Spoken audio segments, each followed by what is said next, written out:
Here we have question 3C. Again, find an equation of a quadratic with the axis of symmetry at equals 5. We're going to assume that means x equals 5. So a vertical equation, a vertical line creating the axis of symmetry. We've got an x-intercept at 2, and the function passes through the point 4, 4. So this one's a little bit more stealth, I guess, about the information they're giving you. Are they giving you intercept information? Are they giving you vertex information? It's a little bit tricky, but what I would suggest is, again, drawing a quick picture if you can't sort of picture what this means in your head. So x-intercept at 2, that's an easy one to show. That's at x equals 2, and we know an x-intercept is on the axis. Then on the x-axis, then we also know, if this is 2, we also know at 5 there's our axis of symmetry. So that just splits the quadratic right down the middle. We also know we go through the point 4, 4. So where's that? About here. So right now you can already see that the function is going to look something like this. Hopefully that's pretty clear, because you know the axis of symmetry has to contain the vertex, and since it goes through 4, 4, this point here, it can't possibly be opening this way because it would never hit both the x-intercept and the 4, 4. So I'll get that out of there. So this should be pretty clear.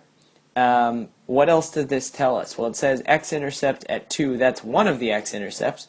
How do we find where the other x-intercept will be? We know that's really helpful if we can, because then we can just use our factored form and it's pretty straightforward. Well, we know that the x value of the vertex, which is the same as the axis of symmetry, is always right in the middle, or the average of the two x-intercepts.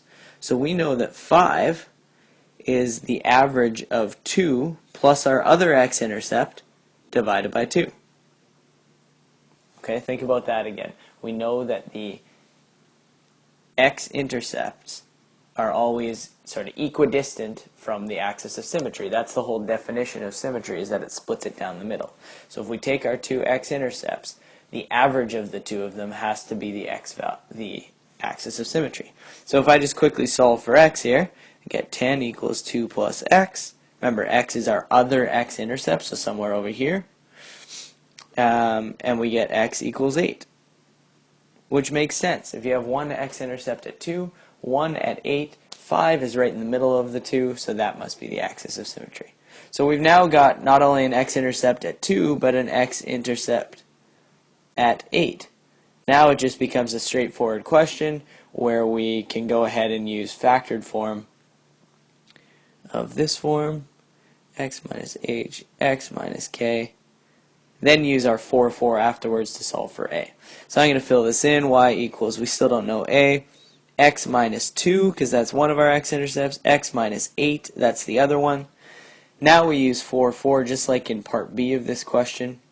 So 4 equals a into 4 minus 2, 4 minus 8. 4 equals a into 2 times negative 4. 4 equals negative 8a. So a equals negative 4 over 8, which is negative 1 over 2. Pop that back in to the form for your final equation. Y equals, a was negative 1 over 2, x minus 2, x minus 8. We're leaving it in factored form because it doesn't specify which form you have to use, and this makes the most sense for us. A quick check to see if this makes sense.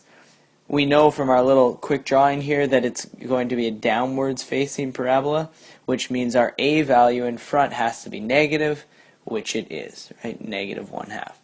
So hopefully this one was clear. You could have also gone after the vertex through the axis of symmetry, but it would have been a lot more difficult.